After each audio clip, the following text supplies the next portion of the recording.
Ravi de vous retrouver pour ce nouveau numéro de votre magazine Éco-Débat consacré à l'actualité économique sur le continent. Focus aujourd'hui sur une coopération bilatérale entre deux pays africains, symbole d'une coopération sud-sud réussie, le Maroc et la Côte d'Ivoire. Plus de 60 années de coopération économique et politique entre ces deux pays. Quelles leçons tirées, quelles perspectives pour les prochaines années?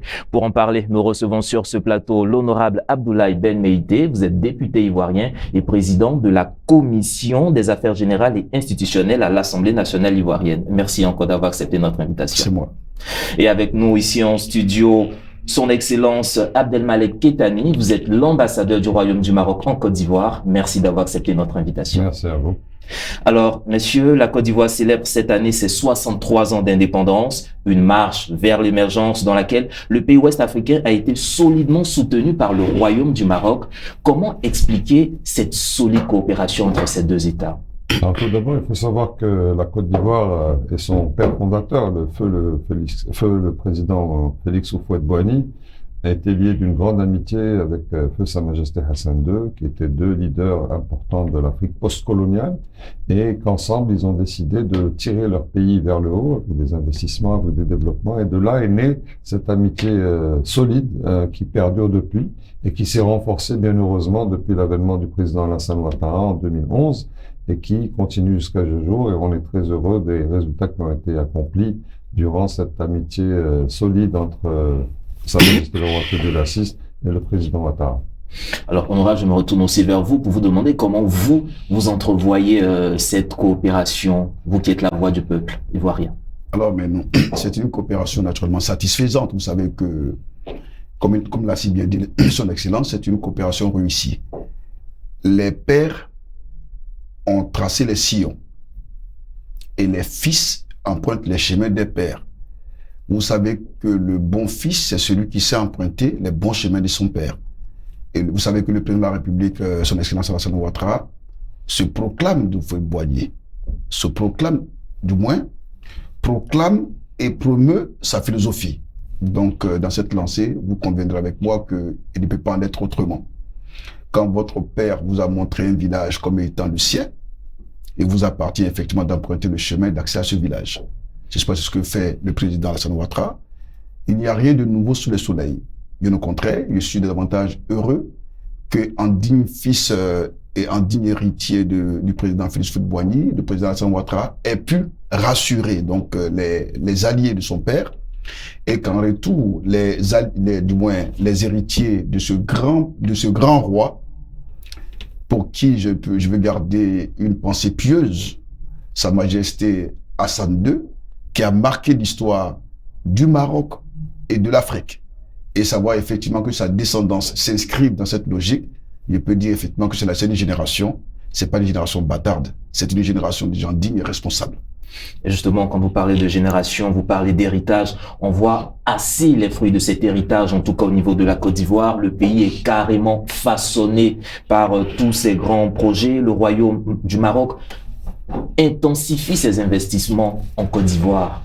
Au-delà de cette coopération, qu'est-ce qui justifie cette intensité des investissements marocains? D'abord, je tiens à rendre hommage au président Ouattara pour le travail formidable qu'il a fait. Ça fait 7 ans que je suis là, comme vous le savez. Donc, j'ai vu le pays se métamorphoser devant mes yeux. Le travail de fond qui a été fait par le gouvernement, par le Premier ministre et l'ensemble des membres du gouvernement, ainsi que les élus locaux et les élus de la nation, pour solidifier la démocratie dans ce pays et aussi mettre en valeur les atouts de ce pays. Nous avons vu l'évolution de la situation au niveau des infrastructures, au niveau de l'industrie, etc. Et Sa Majesté, quand il est arrivé en 2013 pour sa première visite officielle en Côte d'Ivoire, a perçu la volonté du président Ouattara de développer son pays et a été le catalyseur pour les entreprises marocaines pour venir investir dans ce beau pays. Et aujourd'hui, 10 ans après, on est en 2023, on voit que ces investissements étaient tous productifs, tous réussis, et nous avons beaucoup d'investissements qui arrivent à l'avenir. Donc, parce que c'est un pays qui avait connu une période difficile entre 2000 et 2010, on va dire, et qui aujourd'hui reprend de belles couleurs, et pour avancer vers un avenir radieux. Parce que la Côte d'Ivoire est bien gérée, elle avance bien, Et le Maroc est avec la Côte d'Ivoire pour développer donc le tissu industriel, les infrastructures et tous les projets qui apparaissent dans le plan national de développement 2023-2025 et qui sera renouvelé probablement, mais il y a encore beaucoup à faire dans ce pays et j'invite mes amis marocains investisseurs à venir encore plus en Côte d'Ivoire, car nous avons un environnement favorable, un environnement ami, un environnement frère qui permet à tous les investissements qui ont été réalisés depuis de connaître des résultats tout à fait satisfaisants. Alors, vous parlez d'une bonne gestion. Honorable, quand on a parlé de la bonne gestion, mais au-delà, qu'est-ce qui fait la particularité de la Côte d'Ivoire pour attirer autant les investisseurs? Alors, je peux risquer de dire que la Côte d'Ivoire a été construite, elle a été bâtie sur une bonne étoile. La question que vous avez posée, je répondrai simplement que c'est parce que c'est la Côte d'Ivoire. C'est la Côte d'Ivoire riche de son histoire, c'est la Côte d'Ivoire riche de ses valeurs. Vous savez que le Maroc est une terre de valeurs et je voudrais saluer ce peuple frère. Je voulais saluer pour la solidité de leur institution. Je voulais les saluer pour la générosité de leur âme et les dire merci pour la Côte d'Ivoire. Pourquoi la Côte d'Ivoire? Parce que le président Houphouët-Boigny a été divinement inspiré. Je vais vous raconter une anecdote. Saviez-vous que à un moment donné à Abidjan, il y a un secteur de Yopougon qui s'appelle le Maroc. On m'a conté l'histoire de ce secteur parce qu'en réalité, fort donc de ces relations entre les deux présidents, les deux chefs d'État, il avait été convenu de permettre effectivement à des Marocains de bâtir un quartier de sorte à faire vivre effectivement ce royaume en Côte d'Ivoire pour montrer. Et c'est comme, par exemple, vous avez votre village, vous avez un ami, tellement les liens sont forts, vous allez lui demander, mais viens bâtir une maison chez moi. Pour montrer toute la fraternité, la richesse, la fraternité, liant donc ces deux chefs d'État. Pourquoi la Côte d'Ivoire? Parce que la Côte d'Ivoire aussi offre un environnement propice, comme l'a dit si bien son Excellence, la paix. Et la paix a été la première matière première de la Côte d'Ivoire avec le président Houphouët-Boigny. Il nous a éduqués à la pratique de la paix. C'est vrai que nous avons eu des périodes de turbulence qui sont inhérentes à toute communauté humaine. Mais je retiens que la Côte d'Ivoire a décidé de prendre son destin en main et à se souvenir de l'héritage du père. Construire l'amitié donc qui a été lancée par le père, s'inscrit dans sa démarche de cohésion, d'unité, afin de bâtir une Afrique plus prospère. Et je pense que le Maroc et la Côte d'Ivoire sont en train de donner un exemple de coopération sud-sud que personnellement j'encourage de tous mes voeux parce que l'Afrique doit s'unir. L'Afrique doit se réaliser, mais l'Afrique ne peut pas s'unir, ne pas se réaliser et s'unir qu'avec des valeurs et des valeurs de fraternité parce que la fraternité est la richesse de l'Afrique. La fraternité, la bonne gestion, deux facteurs clés, on va dire, qui soutiennent cette coopération sud-sud. Aujourd'hui, on a vu qu'il y a eu 2 forums économiques déjà entre le Maroc et la Côte d'Ivoire. Quelles ont été les grandes retombées de ces 2 forums économiques et de ces accords? Alors, nous avons entre nos 2 pays plus de 120 accords économiques et divers sur beaucoup de sujets, beaucoup de dimensions qui font que notre coopération est multifacette, multisectorielle. Ces forums d'affaires ont permis des investissements effectivement qu'on voit ici en Côte d'Ivoire. On a vu des investissements publics, donc on parle des débarcadères, on parle des produits des débarcadères qui permettent aux produits de la mer d'être valorisés par les mareyeuses. Nous parlons du CHU de Yopougon, nous parlons la partie formation à la médecine d'urgence, le centre multisectoriel de Yopougon qui forme ça c'est des investissements publics, mais il y a eu beaucoup d'investissements privés dans les banques télécom, BTP et j'en passe, plus le projet phare de la baie de Cocody qui a été une volonté commune de nos 2 chefs d'État qui restera à la postérité comme une icône, ainsi que la mosquée Mohammed VI qui a été construite à Treichville, comme vous le savez, qui est aujourd'hui terminée. On attend la prochaine visite de Sa Majesté, nous l'espérons rapidement, pour qu'il puisse venir inaugurer tout ça et voir un peu les réalisations qui ont été faites. Et vous voyez, donc c'est au niveau culturel, au niveau économique, au niveau social, au niveau industriel. Donc le Maroc est là Mais bon, le Maroc contribue. La Côte d'Ivoire est un pays qui grandit assez vite. Nous avons vu dans le discours de son Excellence le Président il y a quelques jours prévoit encore 7-8% de taux de croissance. Donc c'est un pays qui avance très très vite. C'est un pays qui avance grâce à une vision partagée par les partenaires de la Côte d'Ivoire. Il n'y a pas que le Maroc, il y a beaucoup d'autres partenaires. Et nous sommes là pour apporter notre contribution à cette dynamique qui fait de ce pays un pays stable, un pays qui est aujourd'hui la locomotive de la CEDEAO, avec d'autres pays bien évidemment, mais la Côte d'Ivoire reste un pays stable, prospère et qui avance sous une direction absolument correcte. Parce que c'est la vision de Sa Majesté. Et le Maroc a aussi connu pendant ces 24 dernières années, nous avons célébré il y a quelques jours la 24e fête du trône et nous avons rendu hommage à Sa Majesté le roi que Dieu l'assiste pour tout ce qui a été fait au Maroc, qui a été transformé véritablement et littéralement pendant ces 24 dernières années, parce qu'il y a une vision, il y a un sérieux, il y a un travail, il y a une détermination à faire avancer le pays. Et je pense que c'est la vision partagée avec son Excellence le Président Alassane Ouattara qui fait aujourd'hui que la Côte d'Ivoire avance aussi bien. Alors, il y a cette vision, il y a cette stabilité, mais je vais peut-être trahir un petit secret. Excellence, dans une autre vie, vous avez quand même été un acteur majeur de la société civile. Vous avez été au niveau de la Confédération Générale des Entreprises Marocaines. Est-ce que ce background n'est pas un atout pour vous pour convaincre ces investisseurs marocains à venir en Côte d'Ivoire? Certainement. Je connais beaucoup de grands patrons marocains. J'ai la chance d'en avoir beaucoup comme amis. Et aujourd'hui, on parle souvent de la Côte d'Ivoire. Et la Côte d'Ivoire rayonne au Maroc également à travers ce genre d'émission que nous sommes en train de faire aujourd'hui.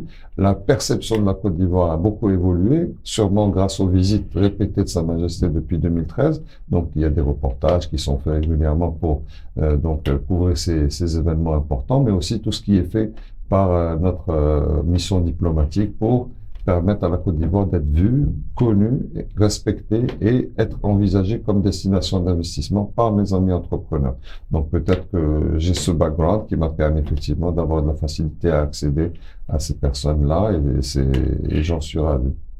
Et quand on voit toutes ces opportunités qu'offre le Royaume du Maroc au niveau des investissements et autres, au niveau de la Côte d'Ivoire, comment est-ce que, on va dire, le Parlement, est-ce qu'il y a des lois, des facilités qui sont faites aux entreprises ivoiriennes pour pouvoir intégrer le marché marocain au niveau de la Côte d'Ivoire? Comment les entrepreneurs bénéficient de cette coopération, les entrepreneurs ivoiriens? Alors, moi, je pense que aujourd'hui, quand on essaie de faire un parallèle entre ces deux pays, je pense que c'est la Côte d'Ivoire qui a davantage besoin du Maroc. Nous venons d'une grave crise, tout était à construire, tout était à réaliser. Et je pense que cette main secoureuse du Maroc, bien à point nommé. Mais qu'est-ce que les entrepreneurs ivoiriens, quelles sont les retombées pour les entrepreneurs ivoiriens? Je pense que les réponses se trouvent dans l'intervention tout à l'heure de son Excellence. Lorsqu'il intervient, il dit que il a parlé des banques. Et vous avez noté effectivement que les grands groupes de banques marocaines sont aujourd'hui installés en Côte d'Ivoire. Vous avez les filiales qui sont installées et qui accompagnent les investisseurs ivoiriens. C'est déjà quelque chose. Des grands groupes d'assurance. Le BTP, il a dit. Mais ce que je voudrais, au-delà de tout savoir, c'est de dire que dans tous les pans de la société ivoirienne aujourd'hui, le Maroc est présent. Au niveau économique, au niveau culturel, et au niveau de l'accompagnement politique, à travers, effectivement, comme nous l'avons si bien dit, les rapports fraternels qui unissent, n'est-ce pas, les deux chefs d'État. Mais ce que je voudrais aussi spécifier, tout cela n'a été possible que parce que nous avons des interlocuteurs crédibles. C'est le cas de l'ambassadeur du Royaume du Maroc en Côte d'Ivoire, qui fait toujours montre de génie, il fait preuve de génie. J'ai eu l'honneur d'être invité, du moins par certains de ses proches, à l'Hôtel Ivoire, à la faveur d'une fête culturelle du Maroc. Je crois qu'il y a une date anniversaire d'une fête culturelle marocaine. J'ai été séduit par l'authenticité marocaine.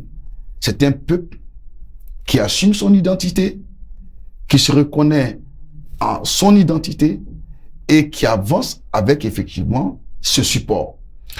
Parce qu'un peuple, aucun peuple ne peut se réaliser sans l'acceptation de soi. Parce que tout ce que nous faisons comme connaissance, tout ce que nous avançons comme connaissance, n'a qu'une seule portée. Connais-toi toi-même. Et parce que le Marocain se connaît, et il essaie d'avancer avec la connaissance de soi. C'est justement pour cela que je salue leur monarchie institutionnelle. Cela aussi fait partie effectivement des critères salutaires de connaissance de soi. D'accord. En tout cas, au-delà de tout cela, Excellence, est-ce que dans les mois, dans les prochains jours ou dans les années à venir, on doit s'attendre à de nouveaux forums économiques? Ça, c'est ma première question. Et la deuxième question, toujours dans cette même veine, quels sont les secteurs qui sont davantage prisés par les investisseurs marocains en Côte d'Ivoire? Alors, les forums économiques, bien évidemment, il y en a toujours. Il y a eu récemment la visite de notre Premier ministre, c'est Aziz Akhnouch, qui est venu pour l'Africatie au forum. Donc, il y a une bonne délégation avec le ministre des Investissements, M. Jazouli, etc. Donc, il y a eu une grande délégation qui est venue pour s'imprégner et pour partager avec leurs frères africains les différentes opportunités au Maroc, mais aussi pour savoir un peu ce qui se passe dans les autres pays, parce qu'il y avait, comme vous le savez, beaucoup de monde à cette manifestation. Il y en aura d'autres dans les mois à venir. Il y a 2 grands sommets qui vont avoir lieu au Maroc avec la Banque mondiale et l'Africa Investment Forum qui vont faire des manifestations importantes auxquelles seront invités beaucoup d'investisseurs marocains, africains et internationaux pour voir un petit peu les opportunités qu'il y a en Afrique en général. Maintenant, dans les secteurs où les nouveaux investissements vont avoir lieu, nous sommes dans plusieurs secteurs. Nous sommes dans la chimie, dans la transformation de produits pharmaceutiques. Nous sommes aussi dans le développement de produits à base de ciment. Et donc, pour l'industrie du BTP, l'industrie des infrastructures. Donc, il y a beaucoup d'investissements qui sont en cours. Bien évidemment, tous les secteurs sont intéressants parce que, comme on l'a dit, la Côte d'Ivoire renaît un petit peu depuis 2010-2011. Et aujourd'hui, encore tant à faire quand on voit l'ampleur du plan national de développement. Donc, il y a beaucoup de choses. Et c'est une terre où il y a un avenir formidable en maintenant, bien sûr, la paix, la stabilité, la cohésion sociale qui est sont les piliers, comme l'a dit le président, du développement et de l'évolution de tout pays. Aujourd'hui, le Maroc, on peut le dire, est quand même le principal partenaire économique de la Côte d'Ivoire. Est-ce qu'on doit s'attendre, je peux pas dire un échange de marchandises, est-ce qu'on doit s'attendre à un développement plus accru encore de ce partenariat? Je dirais pas parce que la Côte d'Ivoire est un pays dont les partenariats sont multiples et variés. Nous sommes un partenaire qui compte, hein, on va pas dire privilégié parce que ça veut dire au détriment d'autres, non. Nous sommes un partenaire qui compte, un partenaire qui est déterminé à porter sa pierre à l'édifice de l'émergence de la Côte d'Ivoire.